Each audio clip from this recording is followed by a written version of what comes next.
গ্যাসের আচরণ বোঝা ব্যাপারটা কিন্তু বেশ মজার। চলুন আজ অ্যাভোগাড্রোর সূত্র আর আদর্শ গ্যাসের কিছু অসাধারণ গাণিতিক প্রয়োগের গভীরে ডুব দেয়া যাক।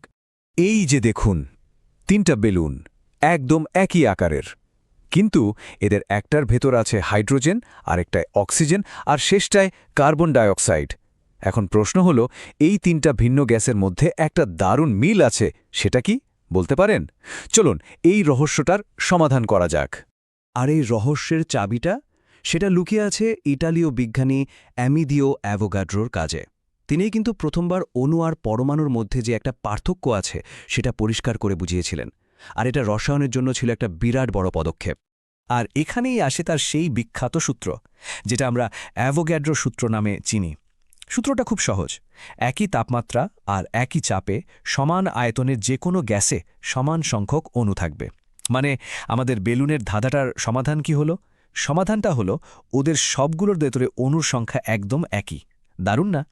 মানে সহজ করে বললে, যদি আমরা চাপ আর তাপমাত্রা স্থির রাখি, তাহলে একটা গ্যাসের আয়তন নির্ভর করবে তার ভেতরে কতগুলো অণু আছে সেটার উপর। এটাকে গণিতের ভাষায় লেখা হয় ভি সমানুপাতিক এন। আর এই সূত্রের সবচেয়ে মজার ব্যাপারটাই হলো এই ম্যাজিক নাম্বারটা। আচ্ছা, প্রমাণ তাপমাত্রা ও চাপে মানে এসটিপিতে যে কোনো গ্যাসের 1 মোলের আয়তন কত হয় জানেন? ঠিক ধরেছেন, সবসময় 22.4 লিটার। রসায়নে এই সংখ্যাটা কিন্তু ভীষণ গুরুত্বপূর্ণ। মজার ব্যাপার হলো অ্যাভোগাড্রোর এই আইডিয়াটা আরেক বিজ্ঞানী গেলুসাকের একটা পর্যবেক্ষণকেও দারুণভাবে ব্যাখ্যা করে দেয়। গেলুসাক দেখিয়েছিলেন গ্যাস যখন বিক্রিয়া করে তখন তাদের আয়তনের অনুপাতগুলো খুব সরল হয়। যেমন ধরুন 1 ভাগ হাইড্রোজেন আর 1 ভাগ ক্লোরিন মিলে 2 ভাগ হাইড্রোজেন ক্লোরাইড গ্যাস বানায়। এই যে 1:1:2 অনুপাতটা, এটা অ্যাভোগাড্রোর সূত্র দিয়ে খুব সহজেই প্রমাণ করা যায়। তো অ্যাভোগাড্রোর সূত্রটা তো বেশ কাজের, কিন্তু এটা আসলে আরও বড় একটা পাজেলের একটা ছোট্ট অংশ মাত্র। চলুন দেখি এটা অন্য সূত্রগুলোর সাথে কিভাবে মিলে যায়। দেখুন, গ্যাসের যে মূল চরিত্রগুলো আছে, যেমন চাপ, আয়তন, তাপমাত্রা আর গ্যাসের পরিমাণ, এদের মধ্যকার সম্পর্কগুলো কয়েকটা সূত্র দিয়ে বোঝানো হয়। বয়েলের সূত্র, চার্লসের সূত্র আর আমাদের আজকের অ্যাভোগাড্রোর সূত্র। এরা সবাই যেন একই পরিবারের সদস্য। আর যখন এই সব সূত্রকে এক জায়গায় আনা হয় তখন কি হয় জানেন? তখন আমরা পাই একটা মস্টের কি, যা দিয়ে গ্যাসের সব রহস্য খোলা যায়। আর সেটা হলো আদর্শ গ্যাস সমীকরণ। এটাই সেই বিখ্যাত সমীকরণ, PV is equal to nRT. এটা গ্যাসের চাপ, আয়তন, মোল সংখ্যা আর তাপমাত্রার মধ্যে একটা সম্পর্ক তৈরি করে, যা এক কথায় অসাধারণ। ভাবুন তো, এই একটা সমীকরণ বিজ্ঞানীদের হাতে এমন এক ক্ষমতা এনে দিয়েছিল, যা দিয়ে তারা ল্যাবে পরীক্ষা না করেই বলে দিতে পারতেন বিক্রিয়ার ফলাফল কী হবে।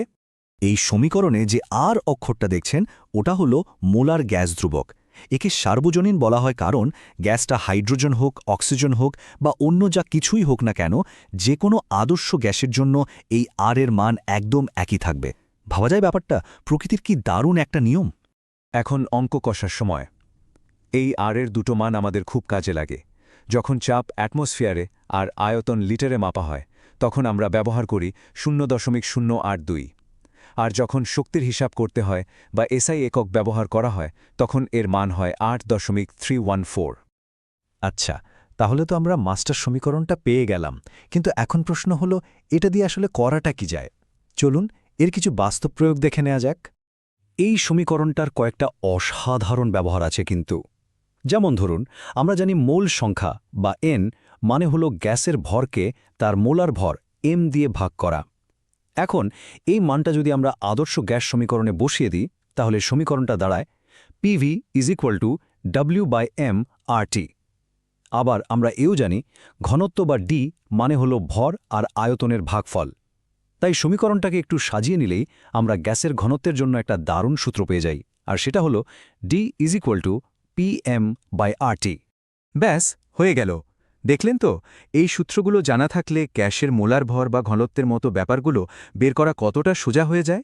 তাহলে চলুন আজকের আলোচনা থেকে মূল বিষয়গুলো একবার ঝালিয়ে নেওয়া যাক। প্রথমত, অ্যাভোগাড্রোর সূত্র, যা বলে সমান আয়তনের গ্যাসে অণুর সংখ্যা সমান। দ্বিতীয়ত, আদর্শ গ্যাস সমীকরণ, মানে সেই মাস্টার কি PV is equals to NRT. আর সবশেষে ঘনত্ব বের করার জন্য D is equals two PM/RT সূত্রটা। যাই হোক, আজকের মতো গ্যাসের জগতের এই আলোচনা এখানেই শেষ করছি। তবে যাবার আগে একটা প্রশ্ন রেখে যাই। আচ্ছা, এসটিপিতে যে কোনো 1 মোল গ্যাসের আয়তন ঠিক কত লিটার হয়? এই একটা সংখ্যার মধ্যেই কিন্তু গ্যাসের আচরণের অনেক রহস্য লুকিয়ে আছে। ধন্যবাদ।